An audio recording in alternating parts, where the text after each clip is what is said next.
Hi there, guys. This is the most interesting game that I played last night. I played a couple of games and this one was pretty special. So let's talk about it. Recording this in the morning, by the way. So I slept and thought about the game and how it went, what I could have done better. Let's look at it. So right off the get-go, we can look at what is not available, and we can see that dragons are banned. Hooktusk and Eudora are the best two heroes in the game. Hooktusk is slightly better. Eudora is like really good. In this kind of situation, you think, is it ever the case that the second best hero in the game, Eudora, is better? So, do you want Eudora with Hooktusk not in the game, or do you want Hooktusk with Eudora not in the game? I chose to just go for Hooktusk because it has a more interesting playstyle. When you don't have a token start, what you do is you buy the worst minion and you try to make it into a token. Both Beasts and Murlocs are available, so we have both Alicat and Tidehunter. I failed on getting a token and now I'm considering phasing the rock pool. I decide not to because I really need tokens on this. You really need tokens. Tokens are super important on Hooktusk.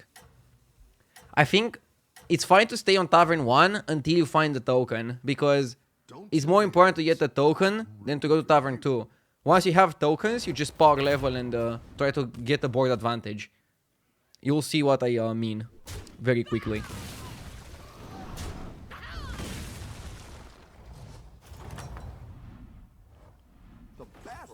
Here I'm offered pretty bad minions, so I instantly just try to hero power the rock pool. You could roll first, but like hero powering the rock pool first is better, because if you hit the token, you can just level up normally. I didn't hit the token, so I'm gonna pick the most resilient minion, and then I roll.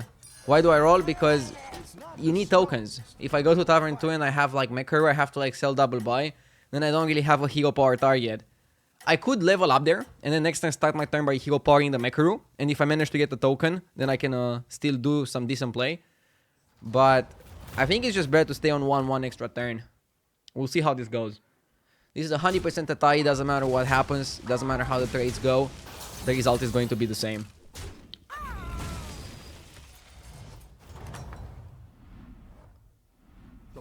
Again, pretty bad minions offered.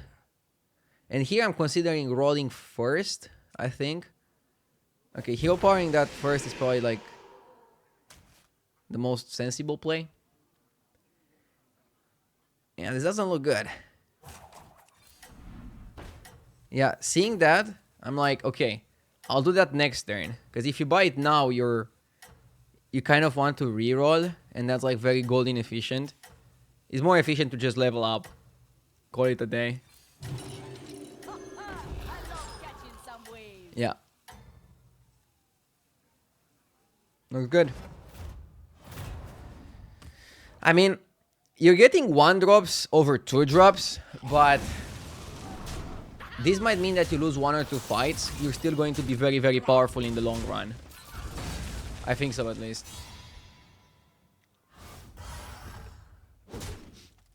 Yeah, thinking back on it, it's just better to have tokens on Hooktusk than to have 2 stars. It's weird, but it is what it is. You hero power tokens and not the main body, because to triple on tokens, you need a lot of board space. We don't really have board space. As you can see, we don't even have space to like play all our minions. We have to like sell the token and reroll. So you're always just hero powering the tokens and aiming to triple the main body. That's the rule of thumb. Now I just want to be kind of strong enough to like not take too much damage. I know Kael'thas is probably going to beat me because I basically have a bunch of 1 health minions, and then he probably has at this point 1, 2 if he's lucky buffed minions. But even with 1 buff minion, he's going to be good enough to just whack me. Keep in mind, I only have 1 stars. I saw some 2 stars, but I never had the purchasing power to also get them. So yeah, I'm gonna get destroyed this fight. Like, he had a Pogo that was buffed, and he's still like more powerful than I am.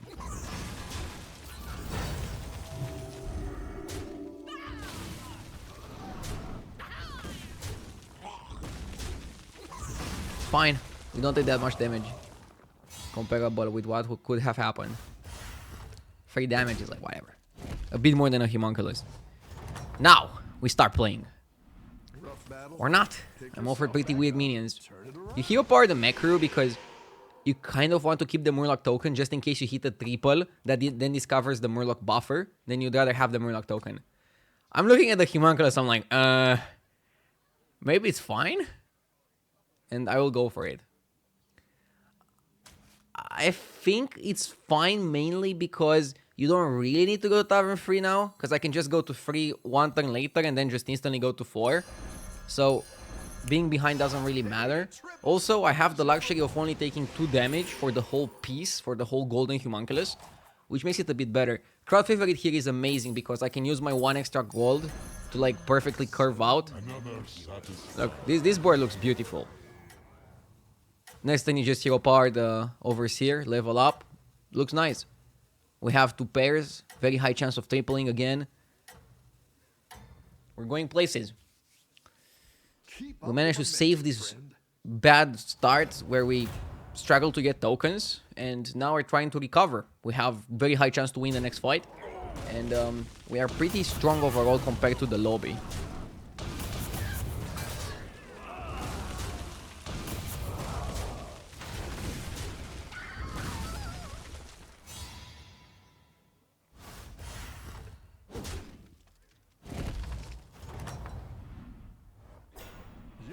Yeah, these minions are just bad. You start by hero powering, sure.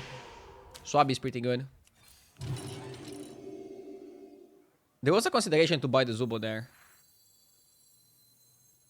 Yeah, Zubot is pretty okay.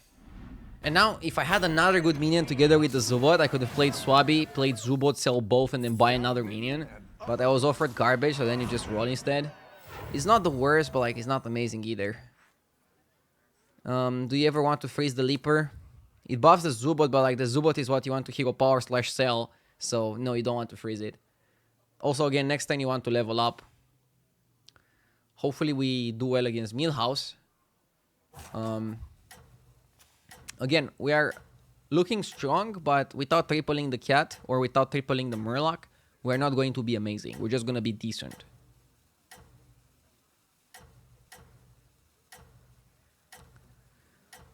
Also, I want to tell you the main thing that you want to do when Murlocs are available, especially if Beasts are available and you're playing Hooktusk, is forcing Murlocs. Forcing Murlocs is very important and very powerful thing to do. Talking about powerful, this Millhouse is really strong. I don't know, I feel like Millhouse is a hero that is like super strong early mid game, but then falls off if you don't really high roll. I don't think he's consistent at all, but he has the high roll potential. You can have some Millhouse games where you just destroy everybody.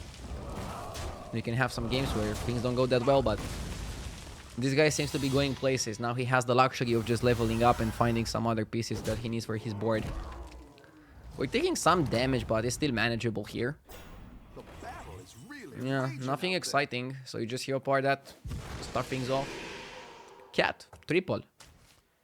Now you definitely want to discover a 5. There's a lot of really good 5s that you can get. And that is one of them. I'm considering the Great Wolf for a second, and then I'm like, wait, I'm just playing Hooktusk. Why would I ever pick the Great Wolf? It's always a Brann here. And now you want that because it's a big buff. By selling the Golden Cat, you make a potential gold grabber worse. But you cannot really think of a gold grabber that you weren't even offered. So you just sell the golden minion, and if you get the gold grabber, it's still probably okay with 2 golden minions. Even if you even want to play it, sorry. Like, I'm not sure if I want to play gold grabber at this point. Right now I just want stats, and then I want to use the stats to pivot into Murlocs. That's my train of thought at the current given time. I'm trying to think, how many stats do I need to be able to just push Murlocs? That's it. Keep up the momentum, friend.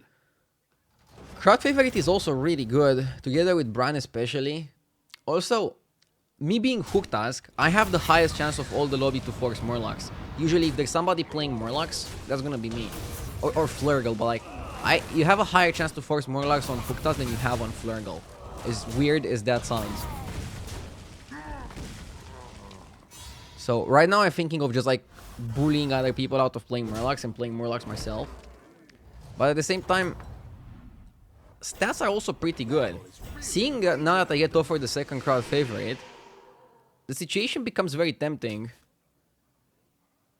I'm really considering just getting second crowd favorite and playing for stats.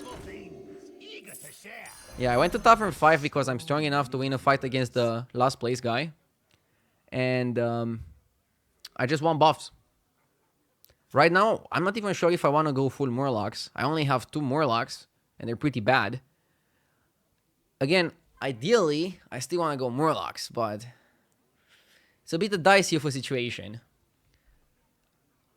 I'm eyeing up tripling the crowd favorite because it can become very big if you triple it. Alicat is probably our worst minion right now.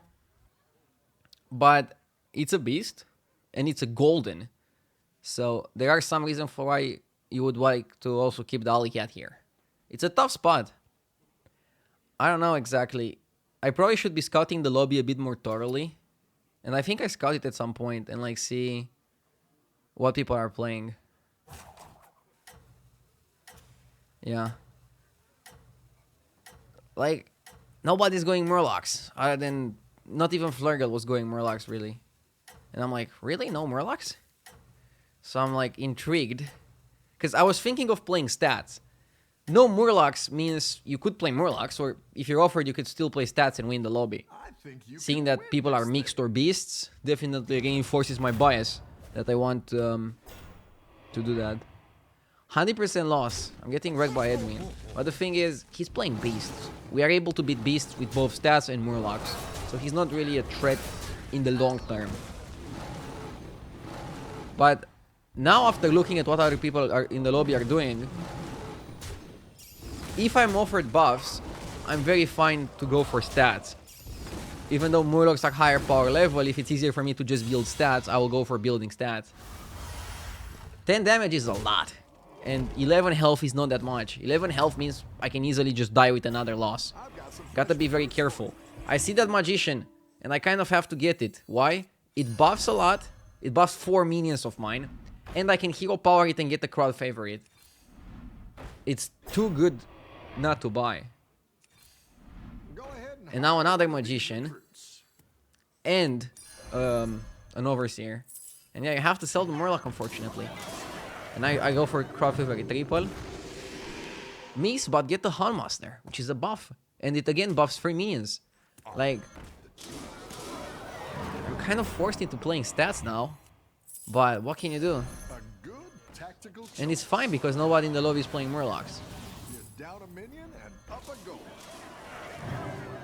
Yeah. I don't think it's worth freezing for the Felfin. If I think about it now in hindsight, what does Felfin do? It gives the Murloc +2/+2. It gives crowd favorite +1/+1 and +1/+1. It's okay. Is it worth a freeze? I don't know. It's a Murloc. I can still like consider pivoting to Murlocs. The problem with pivoting to Murlocs is like, do you really want to sell your Homunculus and your 15/15 cat to like get a 4/4 just on the off chance that you later get Megasaur? And then, like, Megasaur gives it exactly what you need. It's kind of difficult. It's kind of tricky. Because, like, I win this fight, if I win it, only because of my statted minions. I could even die here. I had close to 10% to die. You know, we tied the fight. Which is very good because we didn't die. But basically, if I would play it greedy, I think I would lose. Yeah, now I go again for crowd favorite and I get another Houndmaster. Now I'm like, I really cannot sell the cat. The cat is doing too much. Yeah, I was checking what my opponent is playing. I manually buy the poison. I'm like also buying the Zubot because it buffs 4 minions again by +2/+2. Like, Zubot is not Magician, but it's not bad either. I didn't like that one either. Here's a gold for the Seer is okay.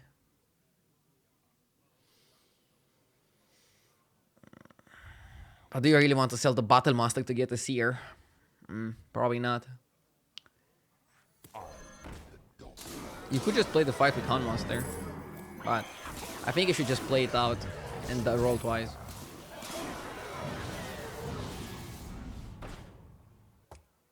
Or once.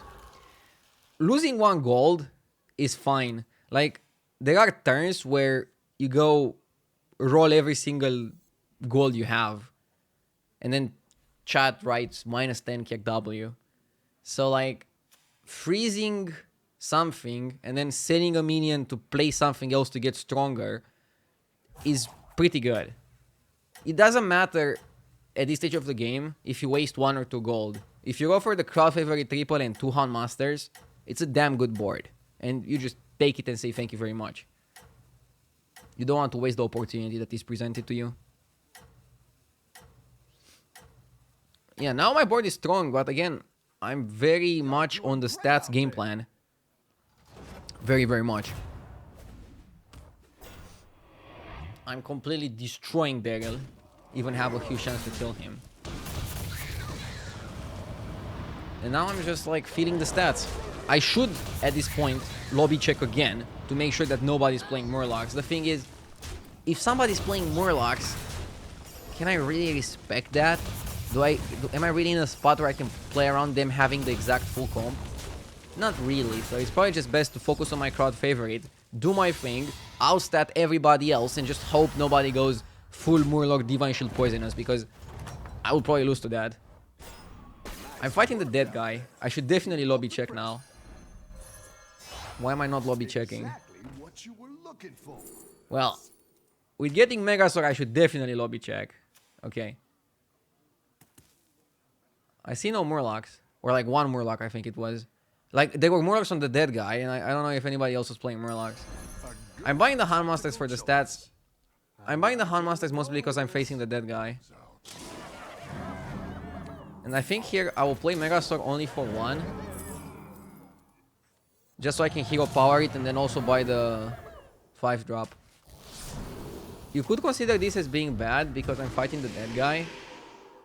But I think it's fine. Just because you're fighting the dead guy doesn't mean that you need to do like a weird play. I take Toxfin because I'm looking at getting another Murloc here. And now I'm selling the Biomaster because I'm fighting the dead guy. And yeah, I'll try to get another Poisonous Murloc. Yeah, I'm seeing a cheeky play here. I'll make leveling up cheaper by getting the Swabby. And then I will end exactly on Scavenger. So, when you have a dead guy fight, you should play a bit more greedy. But this doesn't mean that you should play like obscenely greedy. Like holding the Megasaur there would make me lose a lot of tempo. I wouldn't really have a very good hero power target. I don't know, it's fine to like do a power play this turn and then a power play next turn. If you hold too many resources, you will not have the opportunity to do that much bigger of a power play. So I'd rather do power play than do like nothing and then like a little bit stronger than 1 power play. I don't know if I'm misplaying this well, but basically, if you're fighting that guy, be greedy, but don't go too next level. Just greedy enough to get yourself a good advantage for fighting the dead guy. But here, I wouldn't really mind fighting anybody in the lobby. Interesting position here. Flurgle is dead. With Flurgle dying, I'm feeling really good about stats. I'm going to 6. I have Strong Shell. Here, I go Magician first, Strong Shell afterwards, after checking the power of my opponent. I want to end in the Strong Shell because it's a minion that you want to hero power. You lose 2 attack and 1 health, it doesn't really matter. And then I see another Strong Shell and I see a Hound Monster. I'm not sure if I want to freeze it. I'm asking myself, do I need more stats? I already have enough stats. And then I'm thinking, well, there's 2 options here. Either I go for more stats, aka freeze, or I pivot to Murlocs. Am I really willing to sell Humunculus, the cat, and maybe even the crowd favorite, to play vanilla Murlocs on the hopes I get Megasaur, Divine Shield Poisonous on them, and then get more health for them? Or can I just win the lobby very comfortably by continuously buffing my minions and going for maximum stats? And I'm like, yeah, I'll go for stats. Stats seem good. I think it's fine. I don't think I had time for the Murloc pivot. I could have tried, but generally speaking, it's not worth it to pivot into Murlocs. I already have 2 Murlocs, and then I have 3 insanely huge minions. That's a very good spot to be in. Probably would win most of the lobbies. Especially since even if somebody has Murlocs, they're only dangerous if they have Divine Shield poisonous Murlocs. Hooktusk is the most likely hero to get Divine Shield poisonous Murlocs. And then it's probably like Flurgle. Flurgle is dead and I am Hooktusk. I had the Eudora pick, so the power level is also lower. This is looking good. And I think it's correct to just go for more stats. I should expect to destroy every single fight I have.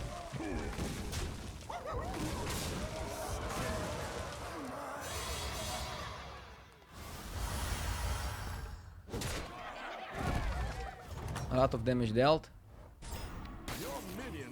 Now, we're fighting Milhouse, who lost the last 2 fights.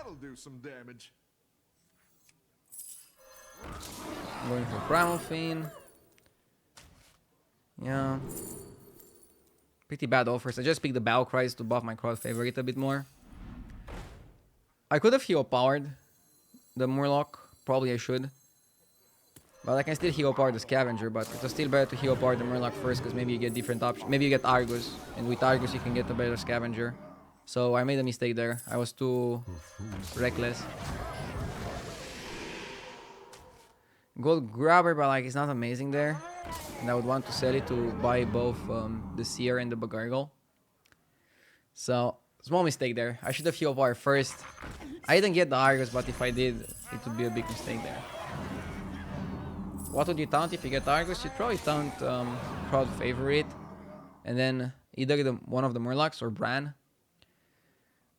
Positioning wise, we looked at Milhouse and he's playing Murlocs.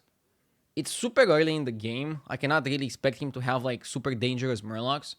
The expected board would be just like a couple of buffed Murlocs, right? Like maybe 2 Bagargles, around 15 health Murlocs. Against Twitch, I just want to keep my positioning. The guy lost the last 2 fights. He lost to Beasts and he lost to Beasts. So, like, he cannot be that strong. He probably just has some static Murlocs and that's it. So, yeah, positioning is good. Bagargle in the middle just so he doesn't interrupt the chain of attacks. And surprise! Milhouse just hit his power play turn. The guy, after he lost fights and somehow didn't die, just got Megasaur from a triple. Perfect Divine Shield poisonous. GG. I bet nobody expected that. I went to sleep after this game. I think I was literally strong enough to beat everybody in the lobby. And then this guy was pretty weak because he lost the previous 2 fights. He literally had the Murlocs that he had now, but without Divine and Poisonous. It's so difficult. So, like, it's so difficult on Milhouse. Wait, let me go full screen. It's so difficult on Milhouse to, first of all, play Murlocs, because Murlocs require more rolls than buying. So you need to get really lucky in what Murlocs you get. And then the guy got Brann, got the Murlocs, didn't die, got the triple, discovered Megasaur 25%, and then got exactly Divine Shield poisonous.